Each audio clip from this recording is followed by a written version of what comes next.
that Pavlov's dogs are a type of skinner.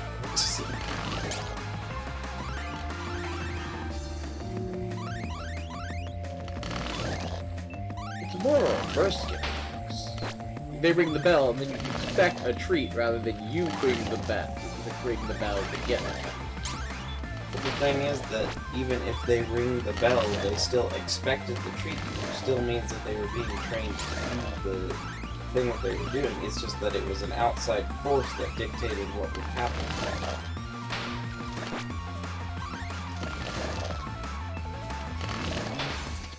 They were both created by Pavlov.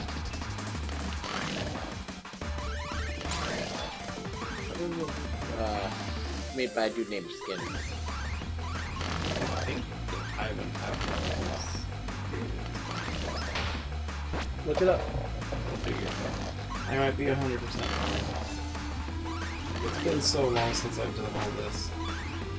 B.F. Skinner was really. Best friend Skinner. I mean, he was not your best friend. It made sense that it was made by someone named Skinner. It's just for some reason in my head that he was the guy who done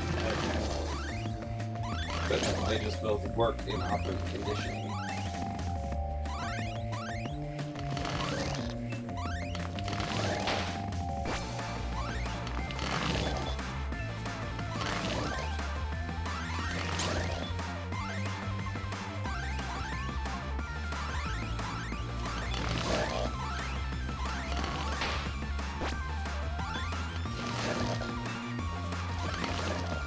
Shorter. You jump shorter. Doesn't matter. Figure out how. If you can't, do it anyway. You're gonna be seeing green by the time you're done with this level.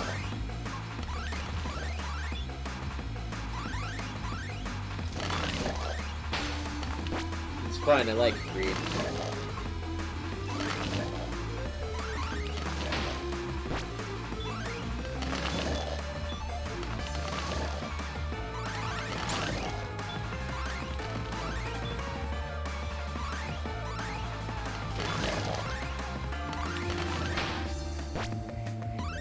Jumped again. Boing.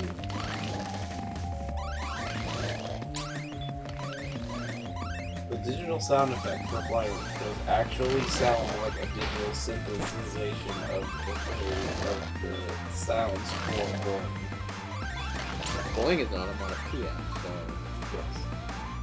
Boing is supposed to sound like what it makes it sound like when you jump. I know, I'm just saying it sounds very synthesized Boing.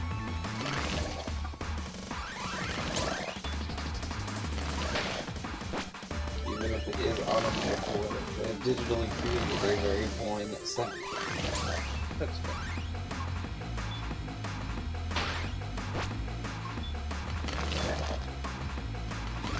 And I just wanted to say onomatopoeia because it's a very uncommonly used version of the word. I suppose it's reason to do effect.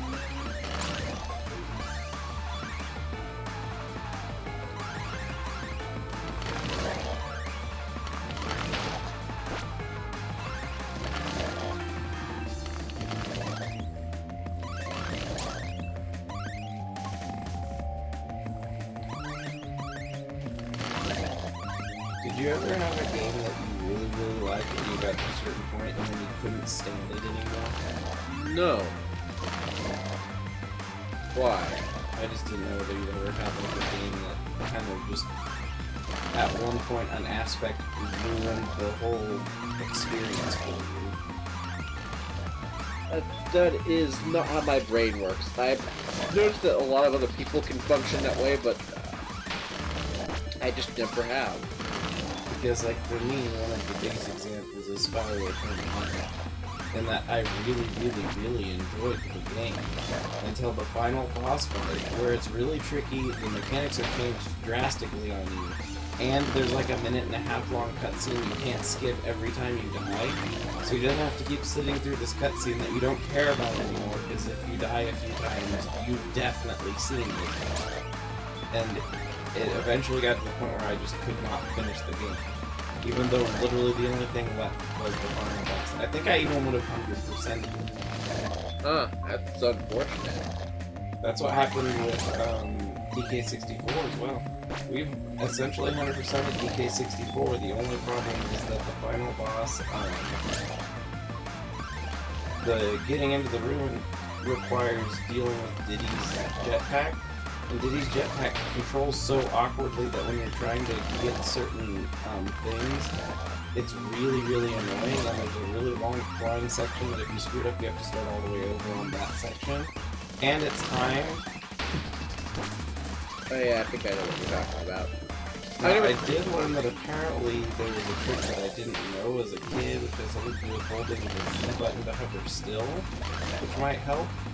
But I'm kind of really nervous to try and turn it on in case the memory is dead and I would have to start holding it because I wouldn't be able to play the game.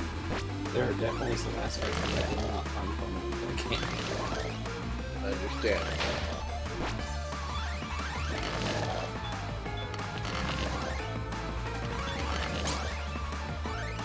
It's just badly designed.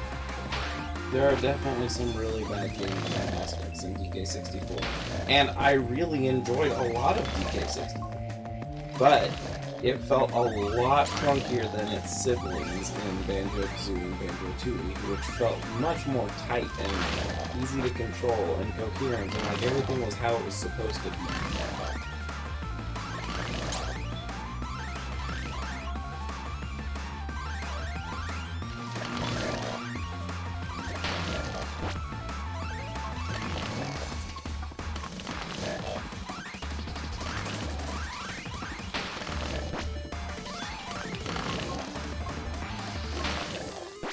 But if I could open, because what would happen is I had to get all of the targets in the jetpack section, fly through all the rings, which would create a battle crown station, which would have been the last battle crown, and then it would have deactivated a generator, which actually I think shuts off the timer, and would get you the last 2 banana medallions.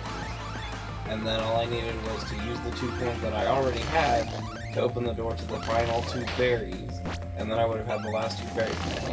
So everything that's left is just basically past that jetpack section. Right. And then the final boss.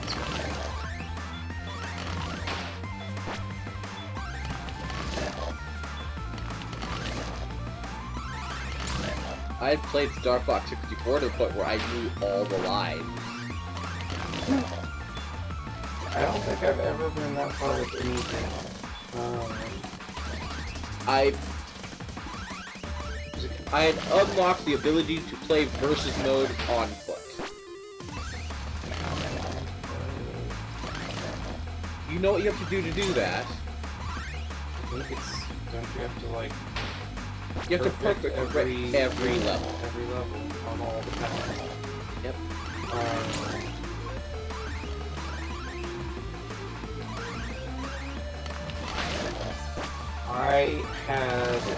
I guess the closest to that I've gotten with anything as far as just general rote memory of how to do things was, I completed every single Knuckles stage in Sonic Adventure 2 so many times that switching from playing the GameCube as a kid when I was 12 years old until when I was probably about 14 years old, to switching to the computer, I still knew the hard mode for Pumpkin Hill Zone to the point that the only thing that I was having trouble with was controlling well enough to get everything fast enough. Because I had A-ranked everything except for Death Chamber, which I actually did get on the PC version. I have streamers me doing that. Right. I unlocked the ultimate costumes for Knuckles. That's pretty much the most complex thing I've ever done. I've also done that before. I have not done it with any other character, and as much as I'd love to unlock the ultimate costume for Tails, that involves doing that race car level, and that's awful.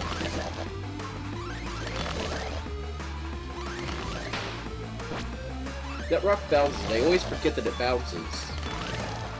Because you know. That's also why I wouldn't be able to get Rouge's alternate costume, although it's not as important to me. Because the frigging car levels are so terrible in that game. I think I unlocked everyone's alternate. Yeah, no, I've never gotten that far. To unlock everyone's alternate costume, you have unlocked Green Hill Zone.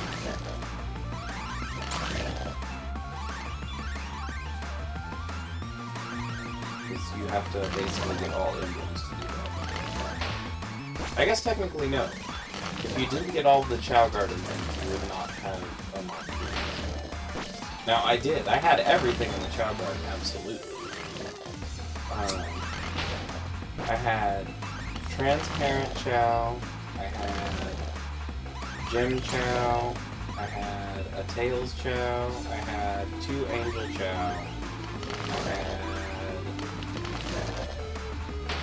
everything unlocked as far as all the items in every area.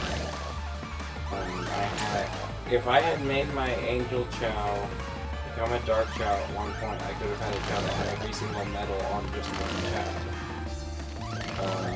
I had a Chow that at one point had 2,600 in fly, which is a really, really, really lot. Like a very lot. The only thing that made the flying races difficult was the amount of run that it took, just because if you tripped, you could be doing perfect, and if you tripped, it could ruin every single thing you ever did. And the luck stat was really hard to fix in battle, especially because you can't actually monitor your luck stat. It's just a thing that you can raise, but you can't see when you're raising it. Huh. Luck and intelligence both are stats that you don't have any visual control over. Although my child luckily was very smart, I don't think it ever screwed up any of the puzzles, but it did have a really bad penchant for tripping at important times.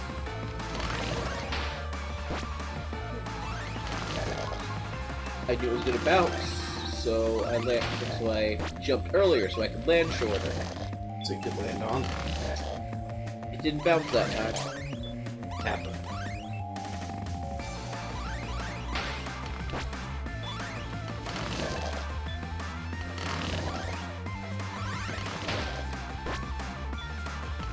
Well, I was gonna bounce over me, but no.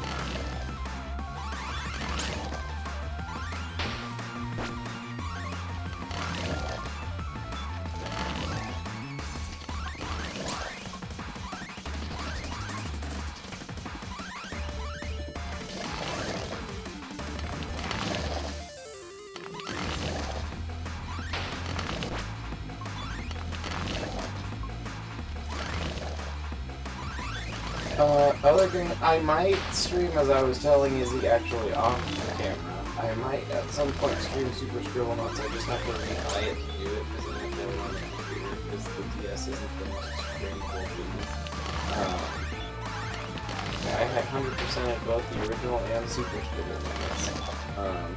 I would not redo Scribble Nuts the first one because there are 2 levels that I absolutely despise in the first one.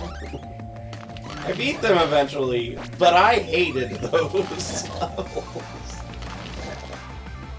There's one that's basically a big long platforming section in the game that's not designed for platforming.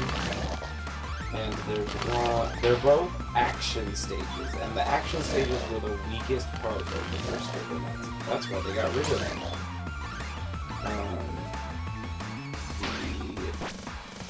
They basically took all of the puzzle aspect out of the puzzle game.